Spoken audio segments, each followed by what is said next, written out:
Assalamualaikum warahmatullahi wabarakatuh. Alhamdulillahirrabbilalamin. Wabihi nasta'in ala umuri dunya waddin. Wassalatu wassalamu ala asrafil anbiya wal mursalin wa ala alihi wa sahbihi ajmain. Asyhadu an la ilaha illallah wa asyhadu anna Muhammadan abduhu wa rasuluh. Puji dan syukur marilah kita panjatkan kehadirat Allah Subhanahu wa taala karena atas berkat rahmat, kudrat dan iradatnya saat ini kita bisa, mau dan mampu bermuajahah, bertatap muka untuk sama-sama menuntut ilmu dengan tujuan agar semakin meningkatkan keimanan dan ketakwaan kita terhadap Allah Subhanahu wa taala. Salawat beserta salam semoga selamanya tercurah limpah kepada pribadi tauladan sejati, yakni Habibana wa Nabiyana Muhammad sallallahu alaihi wasallam, kepada keluarganya, sahabatnya, tabi'in, atba'ut tabi'in, dan sampailah kepada kita semua. Semoga setiap jengkal perjalanan kita dalam menuntut ilmu senantiasa dilimpahkan keberkahan oleh Allah Subhanahu wa taala, sehingga setiap pemahaman ilmu kita yang kita dapatkan mampu membentuk jati diri kita menjadi pribadi-pribadi yang semakin dekat dengan Allah dan semakin mampu menumbuhkan kasih sayang antara kita sesama orang yang beriman. Amin ya Allah. Amin. Oke. Karena sejatinya indikator atau tanda berkahnya sebuah ilmu itu paling tidak ada dua. Yang pertama, setiap ilmu yang kita pahami mampu menjadikan kita lebih dekat dengan Allah Subhanahu wa taala, sehingga tercipta kesadaran spiritual kita untuk meningkatkan keimanan dan ketakwaan kita kepada Allah Subhanahu wa taala.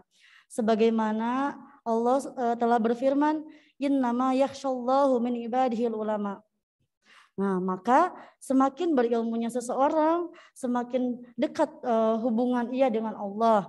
Nah, oleh karena dia merasa dekat dengan Allah, maka semakin besar pula ketakutannya terhadap Allah Subhanahu wa taala. Nah, yang dimaksud takut di sini yaitu takut melakukan maksiat kepada Allah dan juga takut ketika tidak mampu melaksanakan ketaatan terhadap Allah Subhanahu wa taala. Contohnya ya, ketika seorang santri mampu menyetorkan hafalan dengan lancar, kemudian ada temannya yang terbata-bata, ya tidak lancar dalam menyetorkan hafalan. Kemudian dia yang lancar ngechat nih ke temannya yang sama-sama lancar pula, ya sama-sama lancar, dengan bermaksud untuk mengejek temannya yang tadi yang tidak lancar dalam menyetorkan hafalan. Nah, yang di sini ya, yang seperti itu yang menyebabkan tidak berkahnya sebuah ilmu. Nah, kemudian tanda berkah ilmu yang kedua yaitu setiap ilmu yang kita raih ya akan menuntun kita untuk meningkatkan apa? Meningkatkan komitmen kita dalam persaudaraan sesama orang-orang yang beriman ya. Seperti ilmu itu seperti yang dicontohkan oleh Rasul dan para sahabat ya. Seperti Allah pun memuji para sahabat yaitu dengan asyiddau 'alal kuffari ruhama'u bainahum ya. Jadi keras terhadap berbagai bentuk macam kekafiran dan saling berkasih sayang antara sesama orang yang beriman ya. Jadi ketika jadi tanda berkah ilmu yang kedua itu membuat seseorang berkasih sayang dengan sesama temannya, sesama saudaranya, terutama saudara yang seiman, ya, yang seagama, gitu. Jadi ketika seseorang memiliki ilmu, mau baik sedikit maupun banyak, gitu ya, dia tidak malah meremehkan orang yang di bawah dia, gitu ya. Ya seperti bisa contohnya yang sudah Ibu sebutkan tadi ya, ketika misalnya ada seseorang yang sudah punya hafalan banyak ya, dia tidak lantas meremehkan temannya yang masih sedikit hafalannya gitu. Justru malah mengajak temannya untuk apa? Untuk sama seperti dia gitu ya. Memberi semangat agar hafalannya pun bisa banyak gitu. Nah, Maka kita sama-sama bermohon, bermunajat kepada Allah supaya apa? Supaya kita senantiasa dilimpahkan keberkahan dalam setiap perjalanan ya dalam menuntut ilmu, sehingga kita mampu ya menjelma menjadi pribadi yang semakin dekat dengan Allah ya, yang karenanya akan tumbuh apa? Tumbuh ketakutan dalam diri kita ya, takut ketika kita melakukan maksiat kepada Allah ya, dan takut ketika kita tidak mampu melaksanakan ketaatan kepada Allah ya. Dan kemudian kita menjelma menjadi pribadi yang mampu menjaga setiap hubungan kita ya, hubungan persaudaraan kita dengan saudara, dengan teman ya. Jadi tidak lantas menjadi angkuh, sombong ya ketika kita misalnya sudah memiliki ilmu yang banyak ya. Kalau misalnya santri di Al-Ibda sudah memiliki hafalan yang banyak gitu ya, tidak lantas menjadikan dia sombong ya, tidak lantas menjadikan dia meremehkan yang lain gitu ya. Nih saya sudah memiliki hafalan yang banyak, sedangkan kamu mana gitu ya. Tidak lantas seperti itu. Nah, kemudian para santri, ayah bunda serta asatidz yang saya hormati ya, maka penting sekali keberkahan di dalam ilmu ya, yang saat ini bersama sedang kita pelajari ya. Maka sudah seharusnya dengan sepenuh hati dan sekuat tenaga kita berusaha untuk meraih keberkahan tersebut. Keberkahan dalam ilmu itu ibarat kesehatan untuk tubuh kita ya. Tidak bisa diraih apabila kita tidak menjauhi setiap pantangan ya. Tidak bisa menjauhi setiap pantangan yang diberikan. Misalnya kita menderita sakit mah misalnya ya. Nah, kemudian kita memeriksakan ke dokter ya, periksa ke dokter. Kemudian kata dokter, kalau sakit mah itu tidak boleh makan yang pedas, tidak boleh meminum kopi misalnya ya ketika perut kosong, tidak boleh telat makan gitu ya. Tapi misalnya kita malah menentang gitu, bukan menentang, malah justru melakukan hal-hal yang dilarang oleh dokter gitu ya, yang seharusnya dijauhi dari perbuatan itu ya untuk menjaga kesehatan kita. Nah, sama halnya pula dengan ilmu ya. Jadi ilmu itu ada pantangannya ya, agar kita bisa meraih keberkahan ilmu gitu ya. Itu ada pantangannya.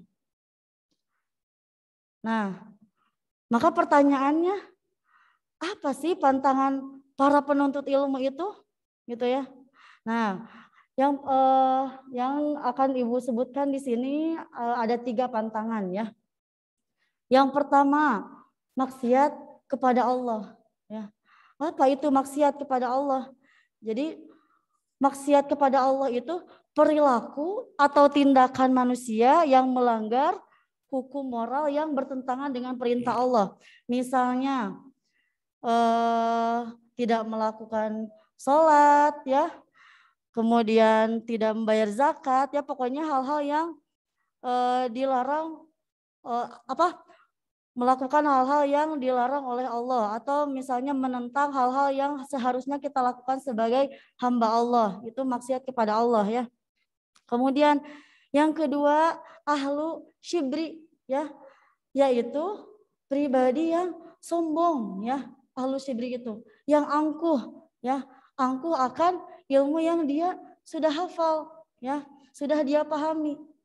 Jadi seperti tadi ya, seperti yang sudah Ibu contohkan tadi, ahlu syibri itu. Jadi ketika seseorang sudah memiliki hafalan ya, misalnya